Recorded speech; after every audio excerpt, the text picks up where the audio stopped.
Welcome to Preemie Chats. Today is a special edition of Preemie Chats, so I'm happy you can be here today for this. Preemie Chats is a program that is for healthcare professionals and parents to talk about what matters most to all of us, to explore new ideas, and to learn together. I'm Leah Whitehead. I'm the mom of a preemie and a former journalist, and I'm happy to be your host today from Halifax, Nova Scotia. Preemie Chats was created and is put on by the Canadian Premature Babies Foundation, also very well known as CPBF. The foundation is a parent-led charitable organization that helps families in and after NICU through education, support, and advocacy. If you have a heart for preemies, whether you're a family or a healthcare professional, I'd ask you to pop on over to canadianpreemies.org. That's our website. And there you will find resources, the latest projects, and most importantly, a community of people who want to see our little ones thrive.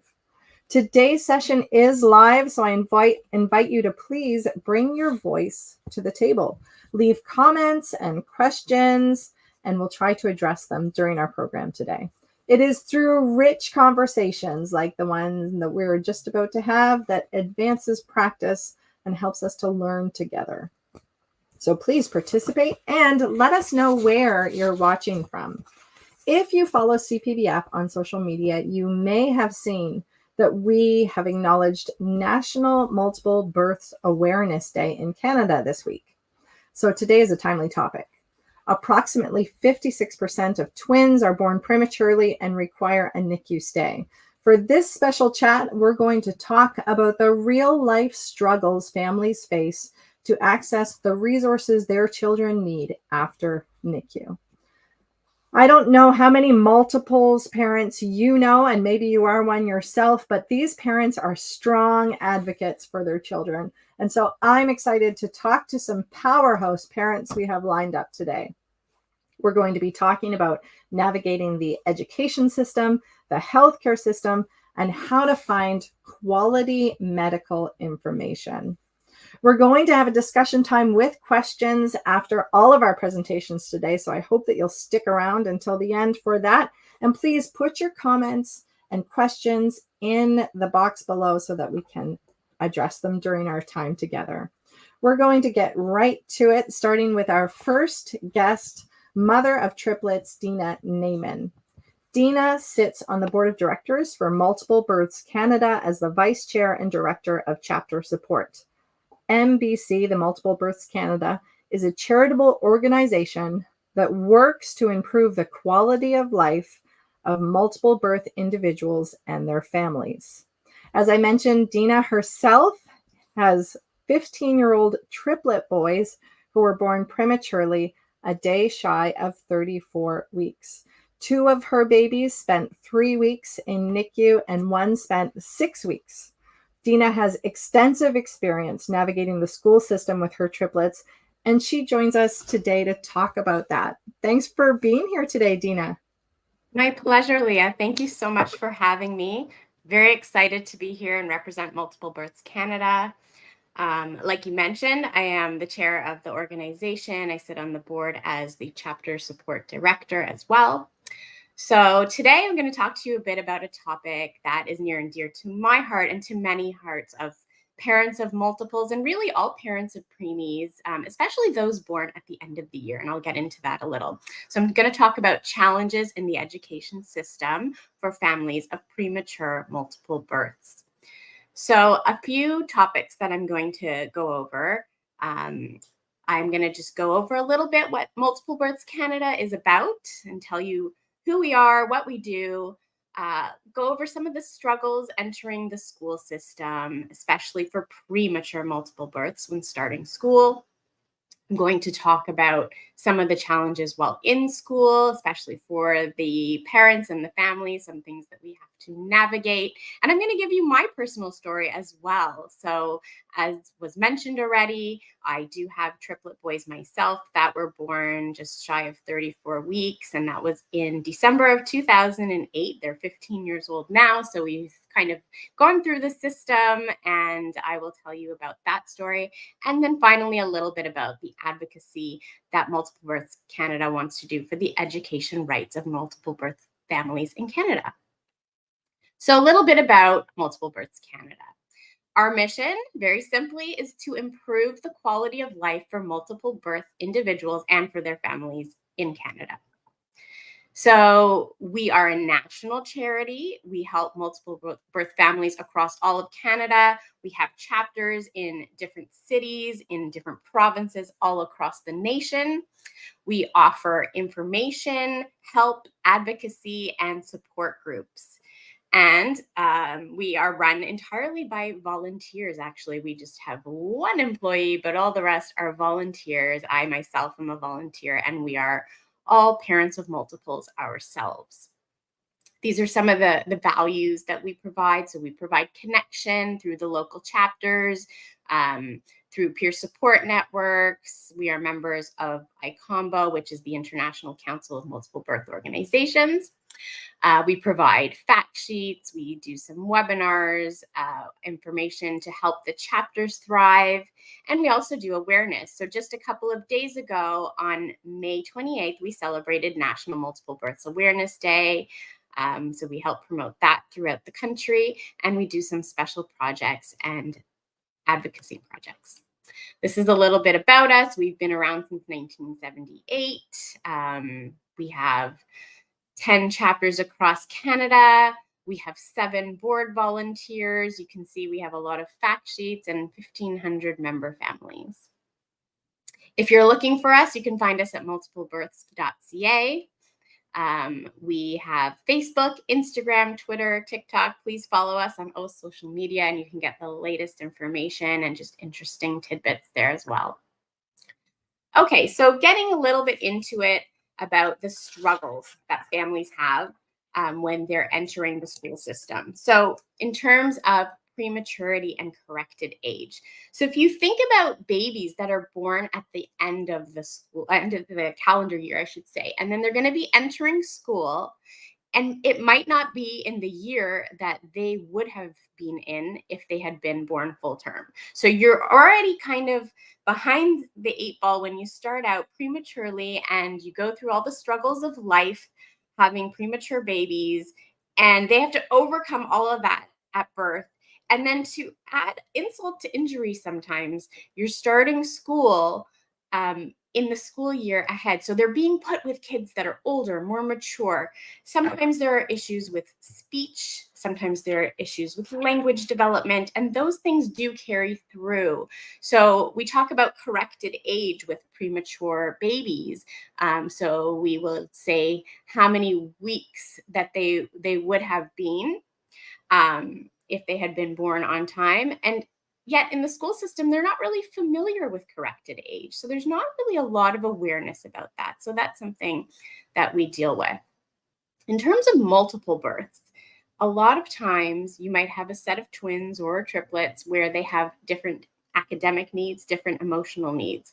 And then there's the question of how do you support the needs of each of those children when going into the system while supporting them as a collective. And I think that's something that parents that have babies one at a time, children one at a time, might not understand, is that when you are a multiple, your needs they come in different ways. You have your needs as an individual, and you also have your needs as a collective, because you are part of this team. You're born as part of this team of twins or triplets or quadruplets, and part of your emotional well-being is actually knowing that your twin, your triplet, that they are okay. That's a very important part of it.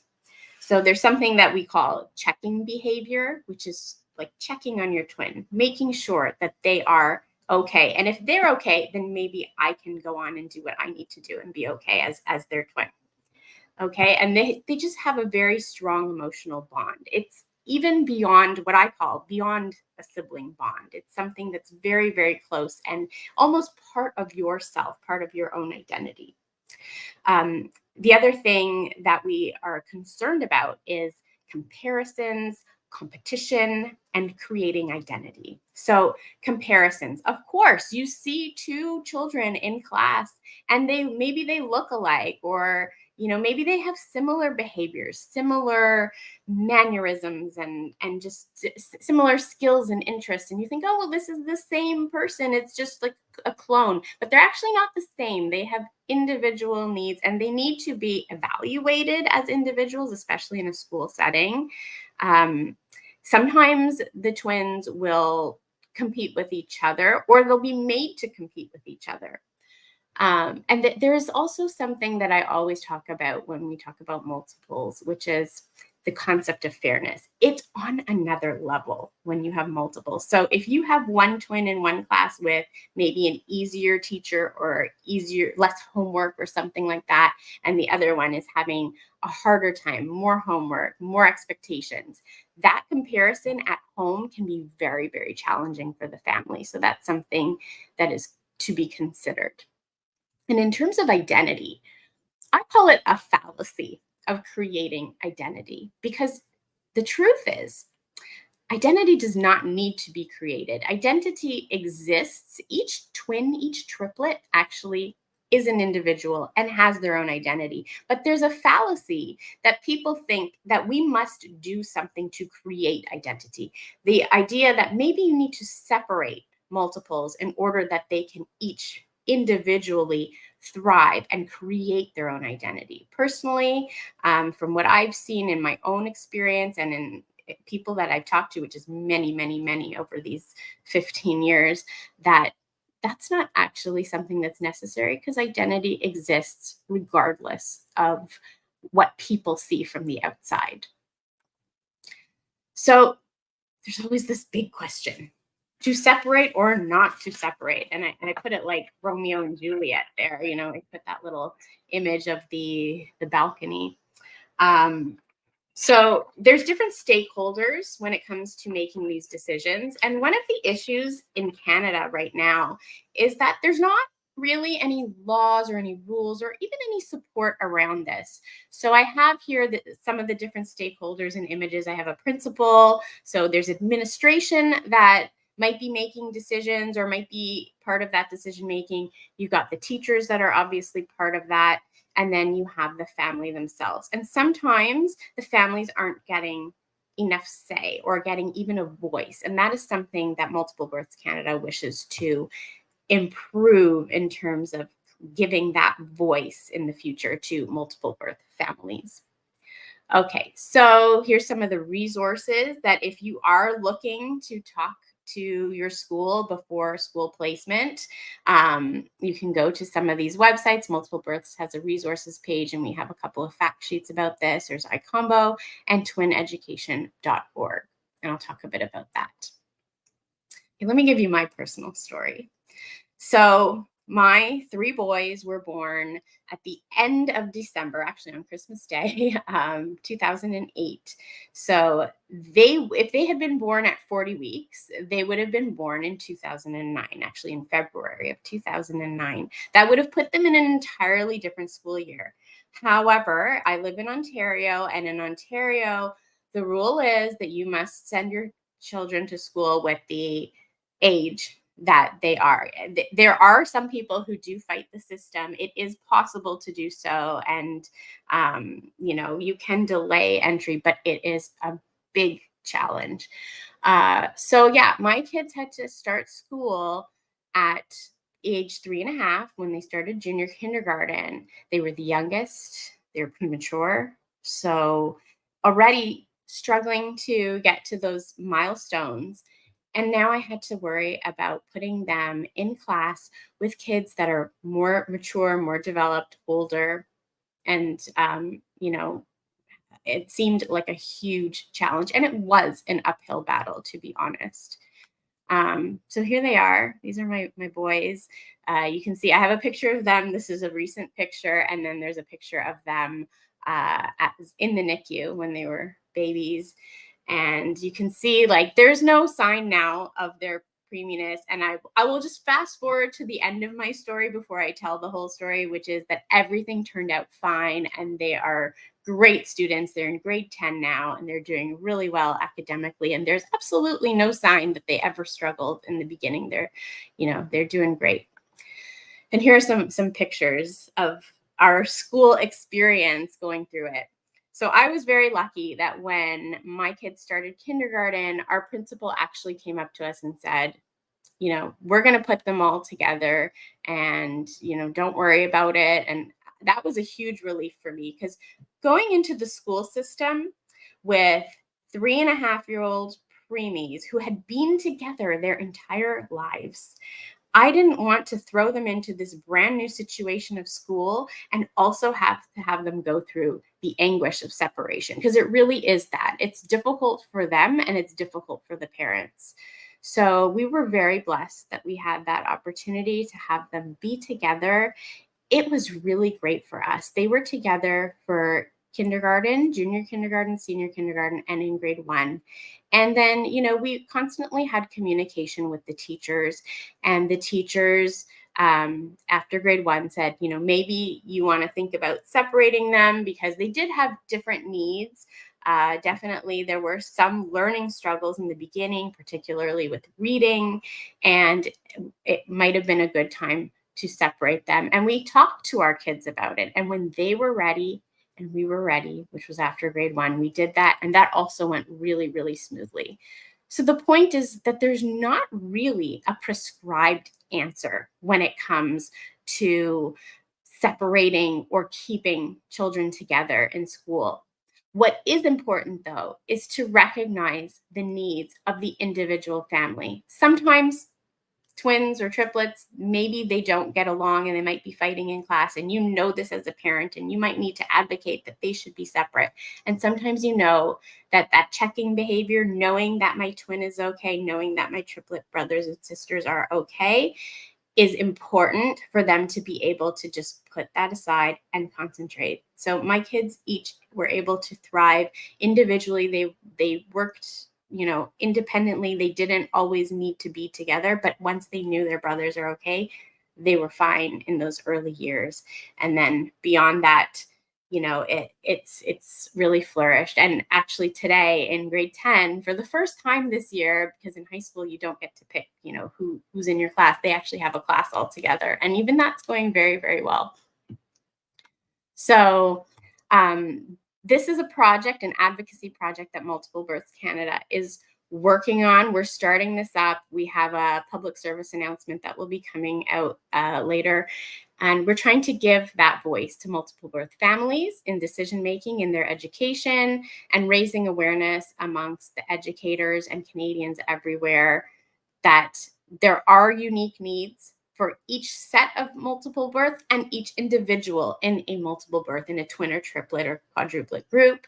So we want to have those resources ready so that when it comes time to enter your kids into school, and they may be premature, they may be twins, and they have unique needs, and we want those families to have that voice. So we're working on that for you, and we would welcome any help and volunteers with that. So thank you so much for letting me talk to you about this very important issue. There's so much more to come on this.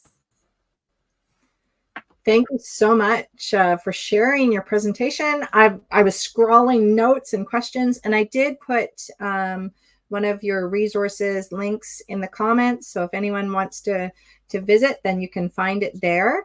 But thank you so much. And we will see you again, Dina, because at the end of everyone's presentation, we're going to bring everyone back so we can have a chat together. So thank you. Perfect. Thank you.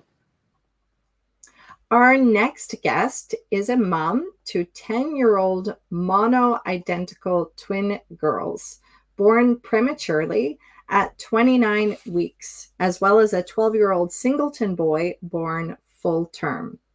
Alyssa Keel is going to share her knowledge on learning how to advocate in the healthcare system on behalf of premature children and children with more complex medical needs. Alyssa is a registered social worker with over 20 years experience in the mental health field. After one of her girls was diagnosed with cerebral palsy, Alyssa has navigated many of the community and hospital-based services for her daughter and has had to advocate for accessible housing, community services, and school programming on behalf of her daughter. Alyssa has blogged and written for numerous publications on parenting twins, prematurity, and maternal health. And Alyssa is currently, on top of all this, completing her PhD. So thank you so much for joining us here today, Alyssa. Thanks for having me. I will let you get right to your presentation. Great, thank you. So yes, there's so much I could share about, the healthcare system, and I'm going to this from a parent perspective while recognizing that I'd already been working as a social worker for so many years. And so I was able to use some of those skills that I've been able to support other families with to support my own kiddos. So my daughters were mono identical twins. So typically identical twins share, a placenta, but mono twins share an amniotic sac. So they are extra high risk. And typically these babies need to be born by C-section by no later than 32 weeks. So we didn't quite make 32 weeks. We were at 29.5, and we ended up spending 80 days in Sunnybrook's NICU here in Toronto. As a result of my daughter's premature birth, one of my girls was diagnosed with cerebral palsy. So that has led to, many hospital visits and a lot of advocacy, as previously shared. So I think that one thing that I realized very quickly through our long journey through the NICU is that multiple families are a go-to for research participants.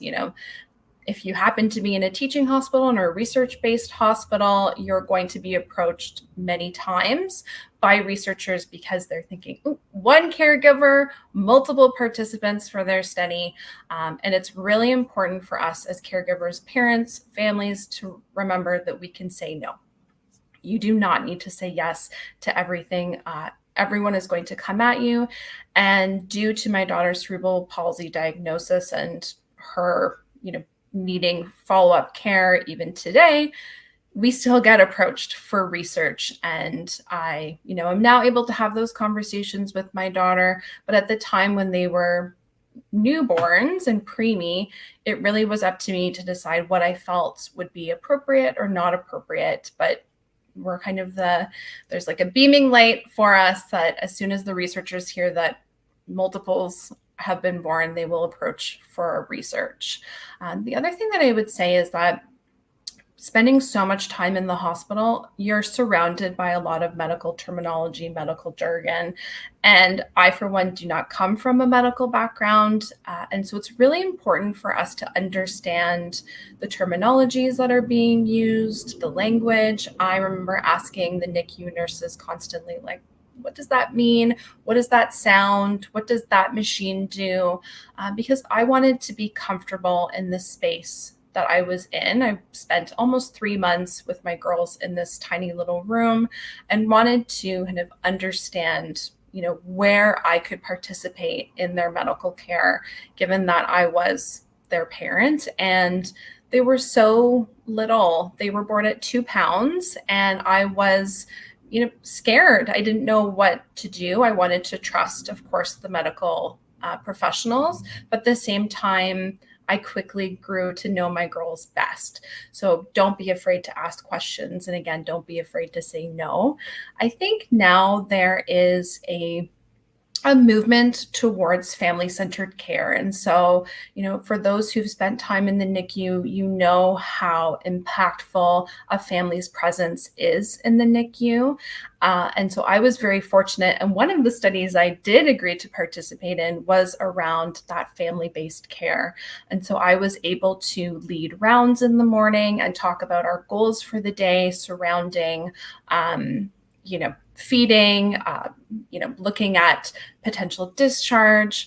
And so that was really important for me because I felt then that I had a space. I started out of my NICU journey not even knowing if I was allowed to change my baby's diaper, and I ended with leading rounds. So I think that, there's space for us as parents, as caregivers, and as families to be a part of that medical team.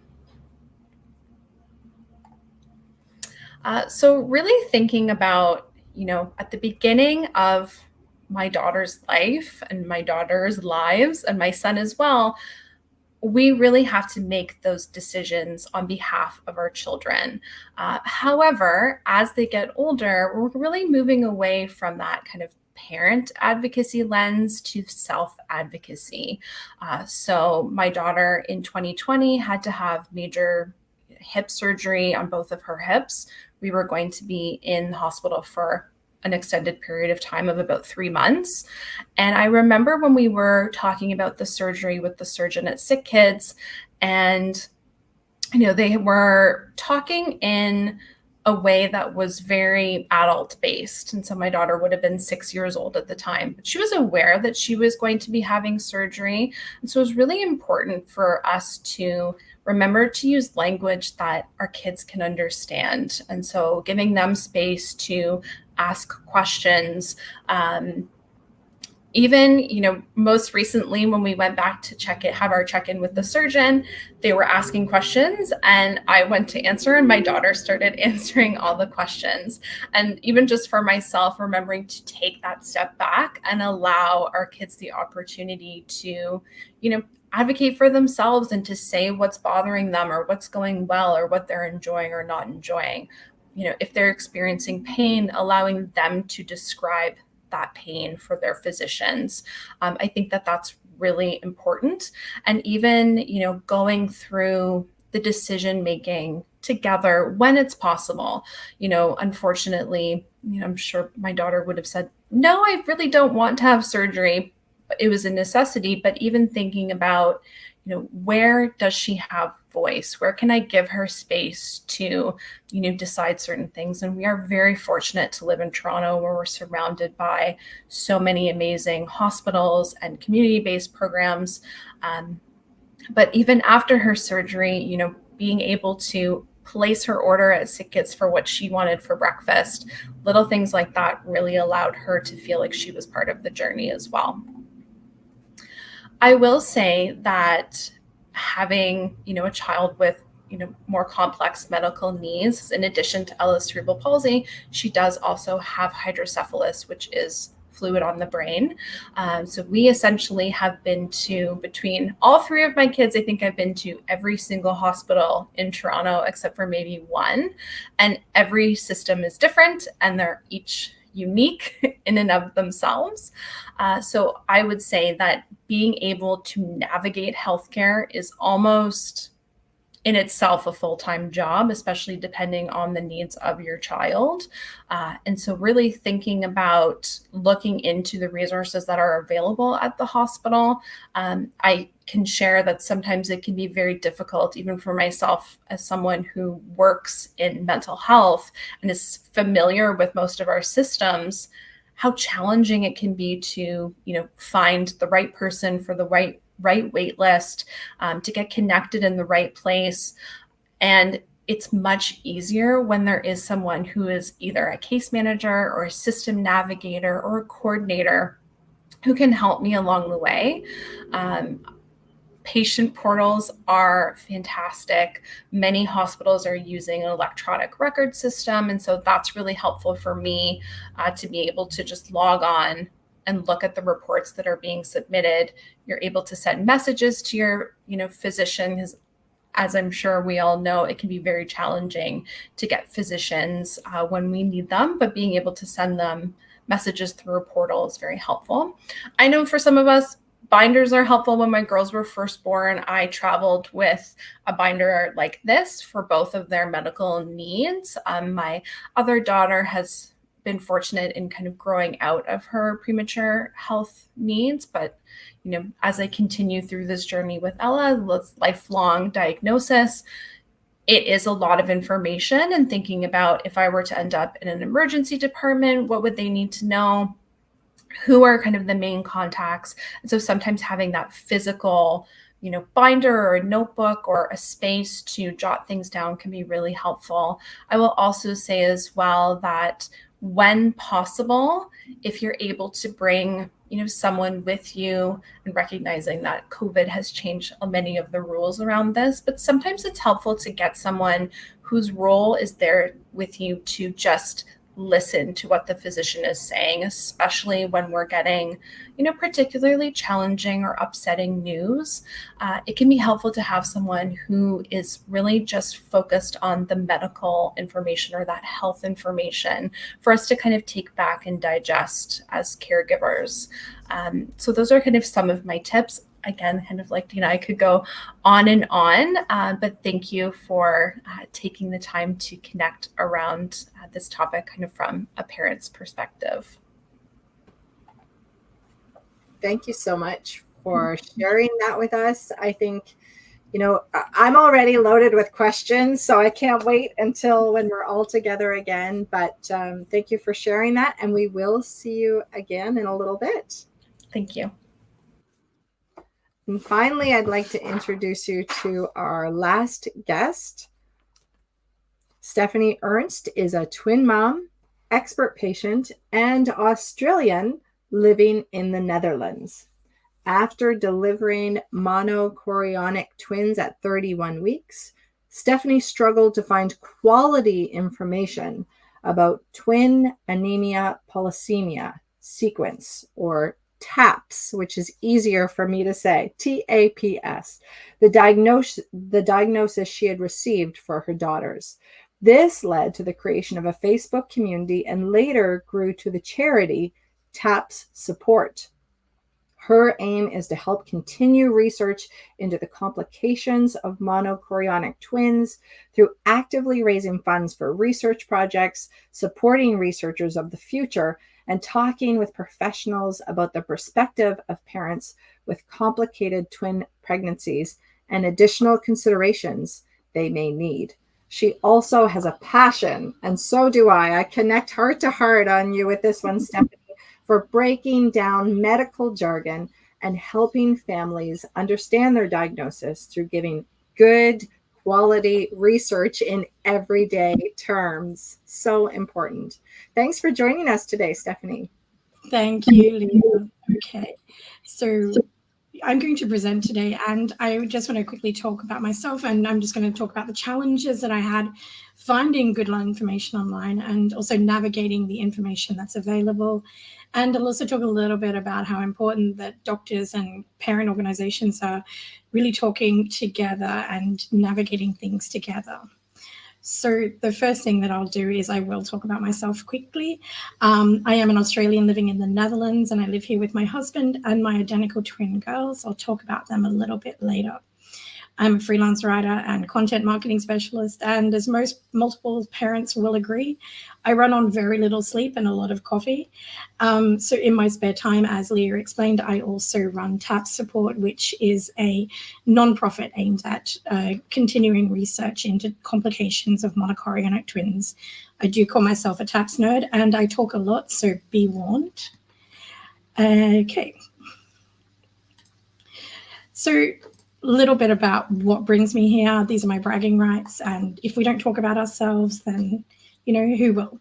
On top of what I do in my day job is I'm also very active in the world of multiple births. So I'm the vice chair for the International Council of Multiple Birth Organizations, which Dina already talked about. I'm also a member of the Parent Advisory Board for the European Standards of Care for Newborn Health, and I do write articles for magazines and websites on issues around rare diseases, multiple births, and prematurities.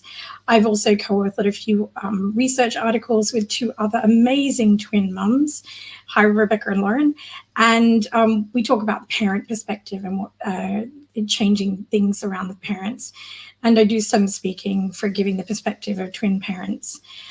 So that's all done and dusted. So next thing we're going to talk about is my story. And but I do want to actually just give a quick warning that there is an image of TAPS twins. There are NICU images, and I am going to talk about complications on the next slides.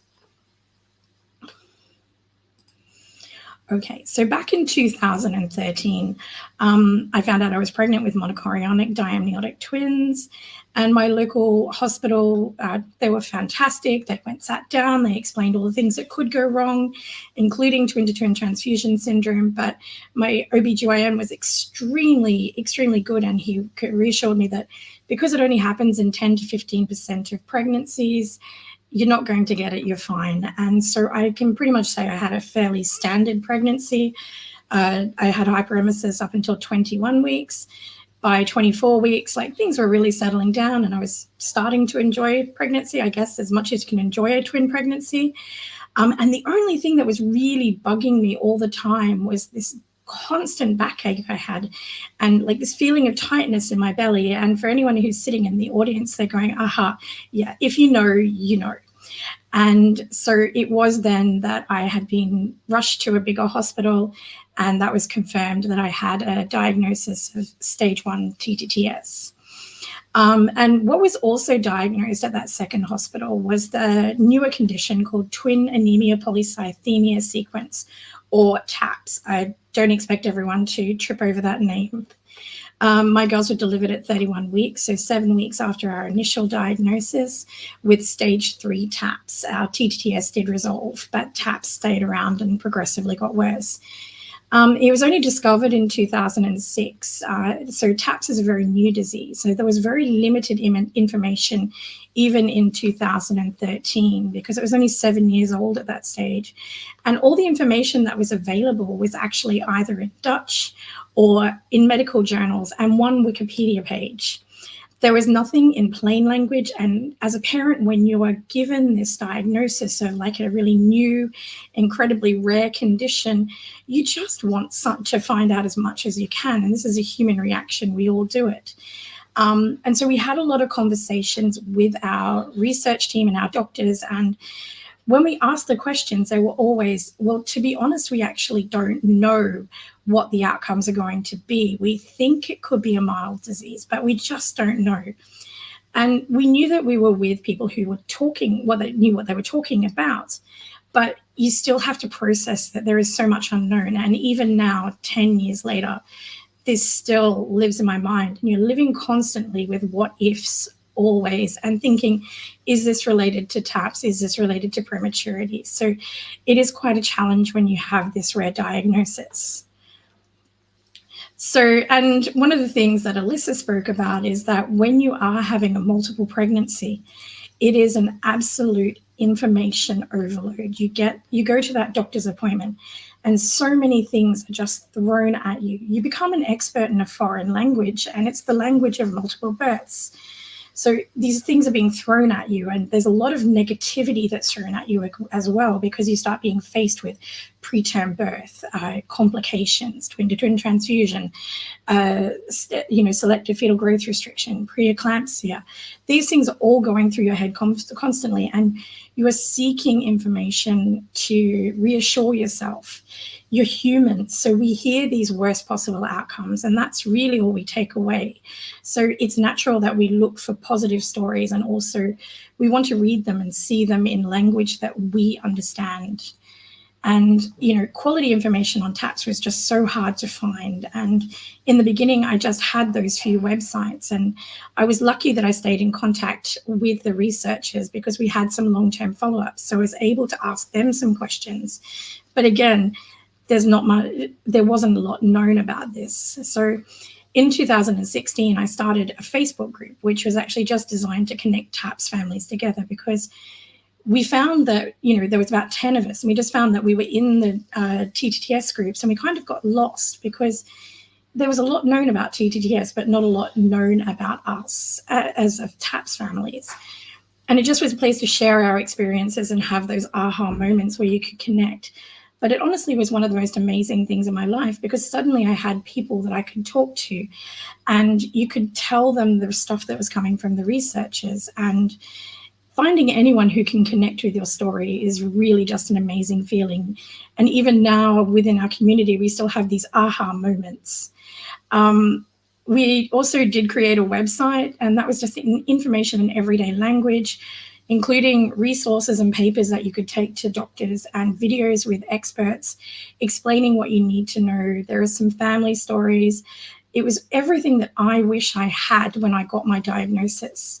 And when you don't have that information, you really just start to create it. But even when you're online, it can be really difficult to sort out that information you need. And it may not be relevant to you. So it's always tempting to kind of ask Google, and because doctors can be a little bit scary. And so we're going to come to one of my favorite tweets of all time, and that is, Googling your symptoms only tells you which diseases have the best SEO. And that means that when you type your question into your search engine, the answer that you find may not be the right answer. It's just the one that matches the search terms that you have put in there the best. You cannot rely on that information. And I think we're all guilty of consulting Dr. Google. And in fact, I know a lot of doctors now tell patients, don't go to Google. And it's really with good reason, because we find a lot of information and it's hard to work out what is right and what is just downright dangerous. And you have conflicting information. And to be honest, when it comes to that twin pregnancy, there's just a lot of things that just are not known as yet. And there are groups and organizations, and they can often give you conflicting information, but it may not be relevant to what you're going through at that point in time, or it might be outside of your country's guidelines. And that's something that's really important to consider, that every country has its own rules and regulations and how things are monitored and treated. And so there is absolutely nothing wrong with typing that question into Google, but we really just need to learn that we have to be critical of what we read online and talk with your doctor about what you see. And, research is always evolving, and websites can sit for years and years and years without being updated. And that's why I really encourage you to take everything you read to your doctors and talk with them about it. And a quick note to any care providers who may be actually listening in the audience, when you're going through those routine checks with families, there is one thing that I really want to encourage you to add to your list of questions, and that is, what have you Googled lately? Because this is going to open up conversations with parents and actually get them talking about what they found and talk about it and discuss it one-to-one, human to human. And we all want to know answers, and sometimes it can be really intimidating to ask you, which is why patients will turn to Google. And they might feel silly asking you something that might feel really simple. And that's why it's easier just to say, hey, what have you Googled recently? And I just can't reinforce how important this is to really open up those conversation pathways. And so the next thing I want to talk about is just quickly is that doctors really aren't scary people. They are incredible, amazing people. And a shout out to all the ones that are featured in here. They're all part of my team and part of my world, and I work very closely with them. These are incredible people who are really looking after us, our children, and they want to help us find answers as well. And so patients are such a valuable resource to researchers. We can inspire them with our questions and to create these new research subjects.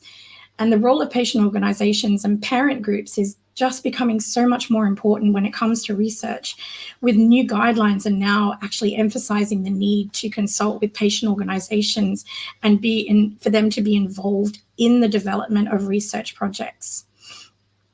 And as patient organizations, I think it's really important that we emphasize the need for us to be in contact with experts as well and have these open lines of communication, because it seems easier said than done, but, send an email, ask questions.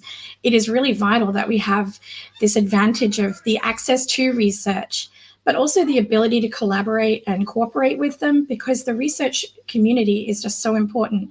They have access then to our lived experience. And because twin complications are just so rare, it is really about creating that awareness together. And I think sometimes this gets really lost in the messaging, but it's so important. Ultimately, everyone in research has the same end goal, and that is to make that positive change to the way that we live our lives and the future for our children. Ooh, and so now that I've talked and talked and talked, I just want to get to the point. It can absolutely be terrifying when you receive that pregnancy, that find out you're pregnant with twins and getting all that information, but it doesn't have to be. I really, really encourage everyone that you just ask a lot of questions before birth, during birth, after birth, long-term follow-ups. It's really important. Everyone needs to share their stories, the good and the not so good. And we need to be talking more with each other and sharing these stories. Online communities are a fantastic place to gain information and share experiences. And it is really okay to jump onto Google. But just remember, you have to talk about it with experts and take everything to your doctors, ask them the questions. It's okay. That's what they're there for. They are there to help you. Doctors and patients, we can work together in harmony. That's really important. Patient organizations are a wealth of resources, and I think we need to actually actively be advertising that to doctors more. And parent and patient voices are becoming so much more important when it comes to research. And most importantly, we are becoming more heard when it comes to research. So I am getting to the end of things, so don't worry. More information, here are all the links that you'll need. It's fine. Google is just another thing. Always remember to discuss everything you read online. These are a great bunch of organizations, and I actually see my friend Mary is in the audience from Multiples of America. Their website also has amazing resources, and they have some great things happening every now and then with their connections and things like that. So that's a really good, these are all resources that you can use. So yeah, I just want to say thank you to everyone. This is where you can find me. And if you ever want to talk about TAPS or twins, give me an email. So yeah, thank you. Thank you so much for sharing that. I quickly jotted down one of those websites into our comments. Again, people can find these resources, especially where it's something, like you said, that isn't common. Yes. So it can make it even harder to find that information that's helpful. Exactly right. I'm going to bring Dina and Alyssa back with us. Hello, everybody. Hello. And we have some questions. What I love about today is that you're all multiples moms, and yet you didn't know each other before today. And so I love that. And all of you kind of talked about or referenced the fact that community is important. And so I wondered if you guys could start by talking about, why is the peer support community of multiples important? I could start that one. So the community is so important because when we start off finding out that we're having twins or triplets or more, it's actually a very lonely feeling. You know, people think that they know, they have a cousin that has twins, their neighbor has triplets, whatever it is, and somebody says, oh yeah, it's like this, and they give advice, or your parents might give advice, you know, and we all want to go to our mom and dad for advice, but they don't know. They don't know what it's like. And you need to find your village, right? They always say that it takes a village. It's not just a saying. It truly takes a village to raise a child, let alone 2 children at once, 3 children at once. So this is your village. Find your community, find your chapter, your club, whatever it is in the area, and, you know, join, get involved.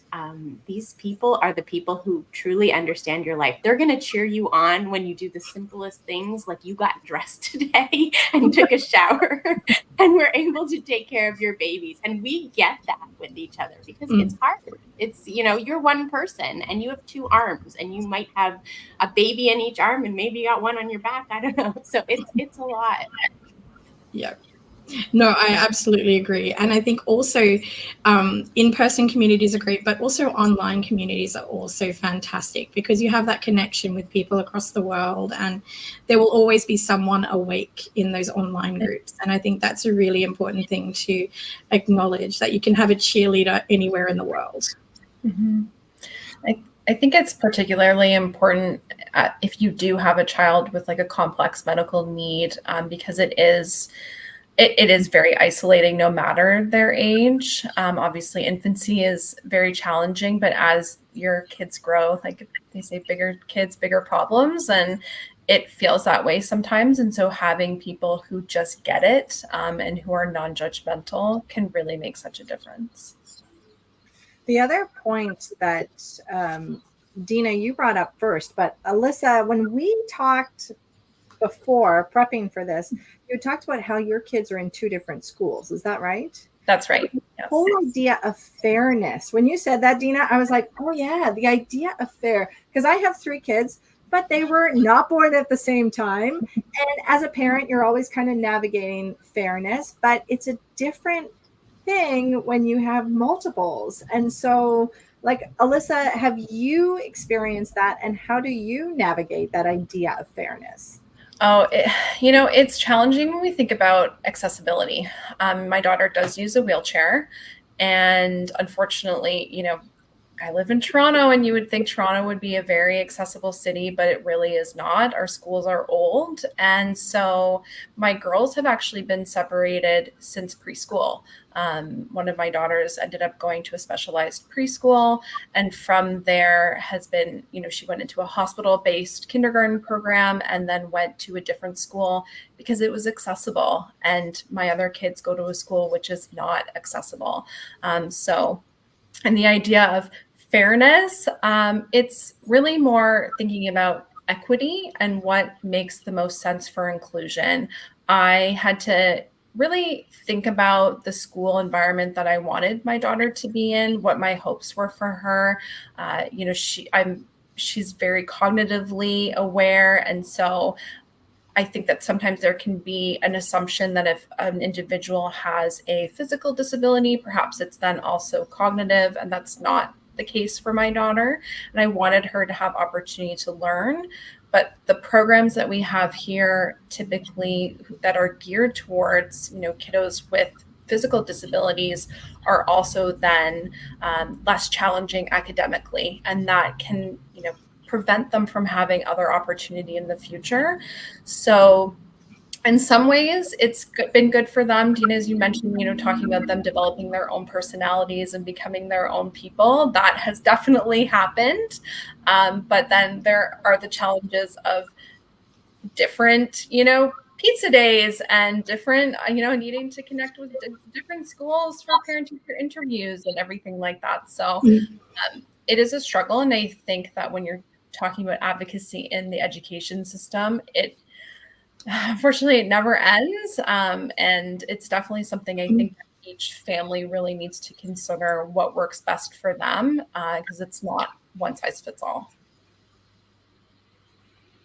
Dina, I don't know if you or Stephanie have anything to add about that in terms of fairness in the classroom or sending your kids to school. I know you talked a little bit about to separate or not to separate, which, even that kind of decision, people don't really think about unless they parent multiples. Yeah. I think it's something that's actually always on our minds, even from day one, that we think about what's that going to be like. I really do remember thinking about that in the NICU, that, wow, they're going to start school early and, what's it going to be like? And are they going to be independent or dependent on each other and all these things? And yeah, in terms of fairness, it's something that goes into absolutely every single thing, like every meal. They have to have the same amount of everything. It's just, and it's not because we create it that way. It's just part of the dynamic that I think a lot of multiple birth families experience. So when it comes to school, and it's not always going to be fair, and it's not always going to be equitable. It's just something that at home, as much as you can show that you're making an effort to do that makes it easier for the family. And in terms of those decisions about separating, the thing is, we want to have a voice, but we don't always have a voice. I felt very blessed that I had that opportunity because I had a principal that would listen. But if I had $1 for every time that I read a story from a parent of multiples who came across a principal who said, this is our policy, and they have a policy that is based on nothing. It's based on maybe their experience with 1 or 2 families in the past, maybe even 5 families in the past, but every family is different. every multiple birth is different. Every preemie is different. These Mhm. are things that need to be considered, and parents need to have a voice because we know our children best. It doesn't mean we make the decision on our own. We just need to be at the table and speak about it. Absolutely. And we actually, with our girls, we actually prefer them to be separated, and we chose a school that supported that in the beginning. However, they've now moved to a different education system because they have autism. So they're in a autism special school. And not by choice, but by force, they are together in the classroom. And we've actually had a recent experience with our school where they put the girls together at the same table, and and they wondered why their behavior deteriorated. And here was me going, okay, I can tell you exactly why. Separate them, put them apart, because Dina, you said some great things about that confirming behavior. One of my twins is really looking for that all the time, and the other one couldn't care less, but she wants to talk to her sister. So yeah, it's really such a complicated thing, and explaining it to educators that they're not the same person. And yeah, the way we found out was my girls got a new teacher a couple of days a week, and they were really, really upset because this new teacher could not tell them apart. And we were like, you don't look alike. Well, you look alike, but you don't look that much alike because you have different haircuts. And they were like, yeah, but we're sitting together. And I was like, well, there's the problem. I wondered how that sits, people not being able to tell your kids apart or even referring to them. I know some multiple parents, I've had them say, like, I don't like this. Others, just to get your opinion, people calling them actually the twins or the triplets. They kind of earn this title, you know, to no one's intention, but it's just all of a sudden people say, oh, how are the twins or how are the triplets? So how do you guys feel about that kind of collective identity that is just thrust upon them, I'll say? Yeah, we've never never referred to them as the twins in front of them. They know they're twins, and we've had some really funny moments where one morning they'll get up and they'll put on the same t-shirt and they're like, hey, we're twins today. And it's like, yeah, you know. Yeah. But it's not their identity. It's just part of who they are. And they know that not every other kid has someone who has the same birthday as them, but it's not ingrained into them. My girls are very different. They have different haircuts, different clothing tastes. One is into Pokemon, the other one is into unicorns. So it's really kind of like such a different personality. But yeah, we really try not to have that collective term and treat them as individuals. Something that I did, because my boys all look alike, and I'm going to use a big medical term here, but I have triamniotic dizygotic triplets, which means so two zygotic sacs. So two are identical, same DNA, and one is fraternal, but they all look alike. So, you know, outwardly they're sort of perceived as identical triplets. And something that I did from nursery school is I color coded them.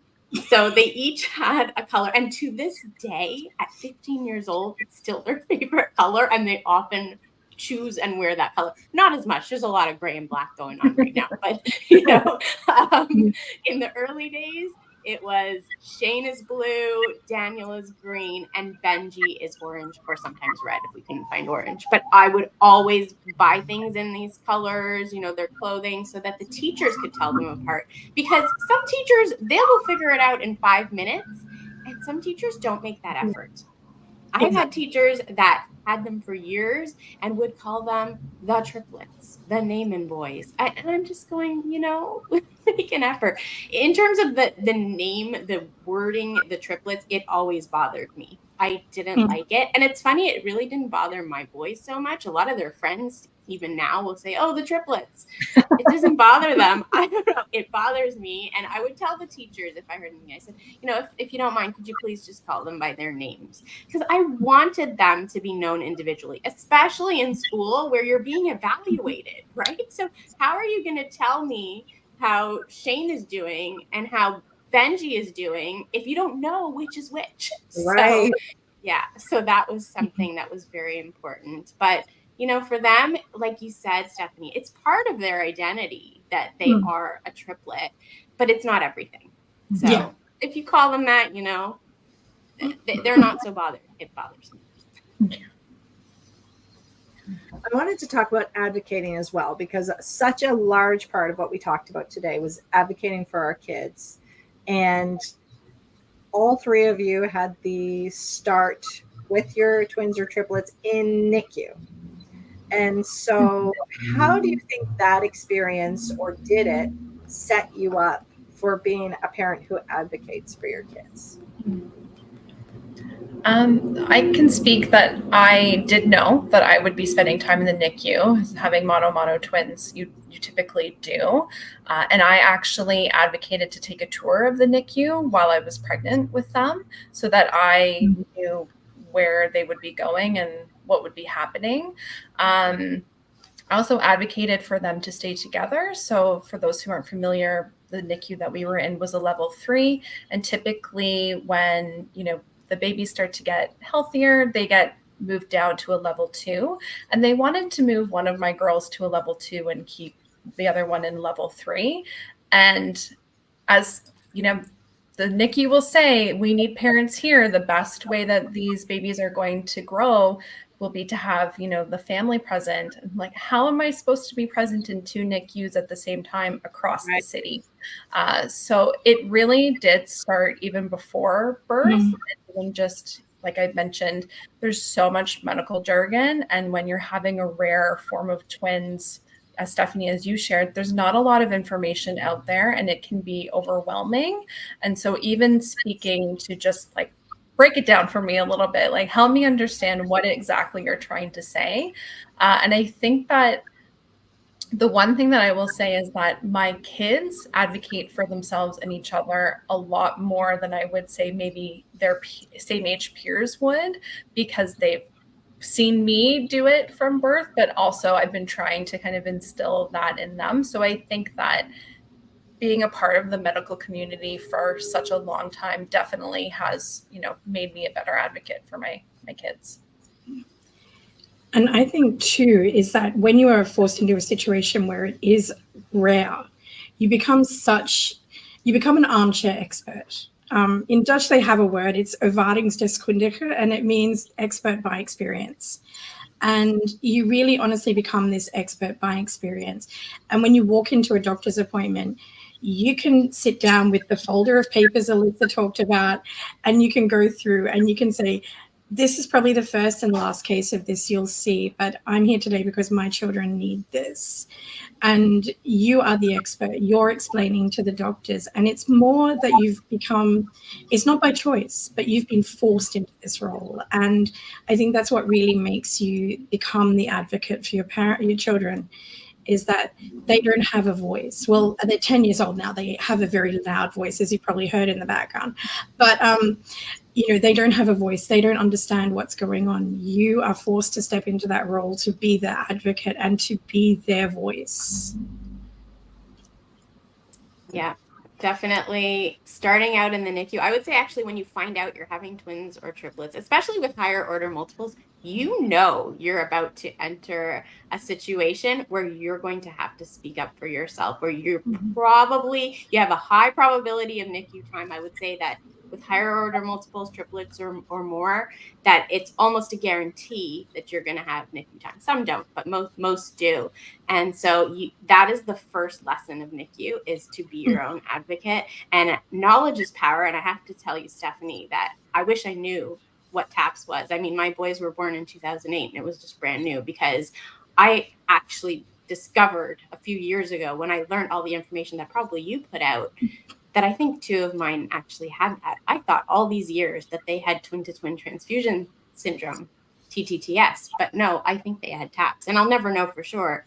But it's eye-opening to see all this information that is out there, and to sort of be armed with that so that you're ready to advocate for yourself, because you have those babies, and the moment they're born, you are their voice. So that we have to know how to use that voice. And I really love what you said, Alyssa, how your kids saw you being that advocate and speaking up, and that you see them doing it. And as you're saying that, I'm thinking, yeah, you know what? I think my kids do that too. And I didn't realize, sometimes we parents don't give ourselves enough credit that maybe they are watching and learning. Maybe they've picked something up along the way. And I feel like, yeah, my boys have definitely picked that up, and they advocate for themselves. And I mean, to their credit, it's a huge benefit as a person, as an adult in life. So I think that's a great skill. Yeah.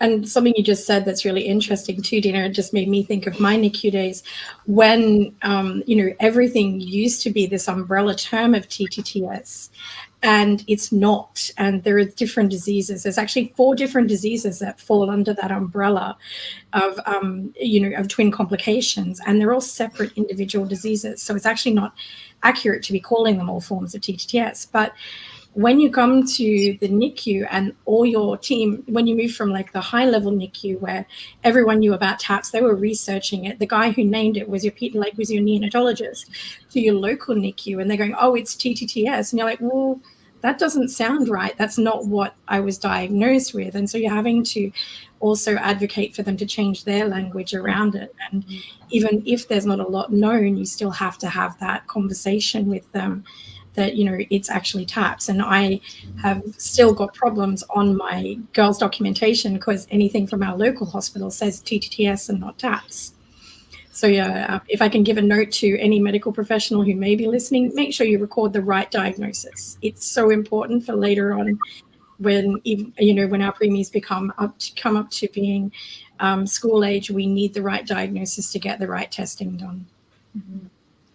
Well, we're going to say goodbye, but before we do, I just want to give you all one opportunity to give your advice to the parents who are listening, who may be expecting, or maybe they're newly home from NICU with their multiples. What's one word of advice you would want to leave with them today? Since I went first, I guess I'll start first. I think the most important thing is to know that there are resources out there. You are not alone. I know maybe Google's not always the best, but if you can find those right resources, Multiple Births Canada, iCombo, know that there's a community out there and resources so that you can be your own advocate, and seek them out. Find your community. Mm-hmm. Yeah, and I would say to enjoy the moments, the little moments in every day. Really, that's probably what you're going to think back on and remember, and less time thinking about the multiple trips to the doctors and hospitals, and more about those moments, especially with multiples. I remember the first time my girls held hands, and it was just so sweet, because I'd had a singleton first, and the difference between 1 and 2, like, it's unbelievable. So really taking the time and reminding yourself that it's okay to not be okay sometimes, and to ask for help, and to check in with those around you as well. And I think the most important thing I can say to you is, anyone who is currently finding out that they're pregnant with multiples, you are going to hear a lot of scary information. You are going to get told so many negative things. And it is so important that you keep those negative things at the back of your mind and focus on the positive things. Look for milestones. And even if you are diagnosed with a complication, always take out of a positive. They grew this week. The blood flow improved. Keep those going, and just really focus on those positive things. Keep the negative things at the back of your mind, because you will need to know them. And particularly as the children get older, you'll need to be advocating for them for long-term follow-ups and things like that. But don't focus. Not everything is negative, and the doctors are telling you this information not to make you feel bad and to scare you, but just so that you're conscious of it. And if you have questions, always ask your doctor. You can go to Google, but make sure you take that information to your doctor and talk about it. Well, thank you all for joining me here today and for sharing your wisdom. Seriously, when we share our stories and our knowledge, then you can be such a huge support to those who are going through it or who are in it right now. So thank you, all three of you, for joining me here today. Thank you. Thank you. Thank you, Leah. Thanks. And thank you, everyone who joined us online today. If you missed any part of this chat or you just want to rewatch it, then you can do that at CanadianPreemies.org. And I also want to give a special thank you to AstraZeneca for their ongoing support of the educational programs such as this one. When you go to CanadianPreemies.org, you'll be reminded that CPBF is a charitable organization and it depends on support to continue its important work. We heard some of that today in terms of community and how important that is. And CPBF aims to provide that for our Canadian families. So when you're on the website, just think about how you can support CPBF in its vision to empower families of premature babies in every step of their NICU journey. Together, we can create a brighter future for families. So join us here next Friday. We're going to be back talking about ROP and mechanisms of disease therapy and long-term implications. So again, that's next Friday right here at 1 p.m. Eastern Time. Don't miss it. And in the meantime, I hope you all have a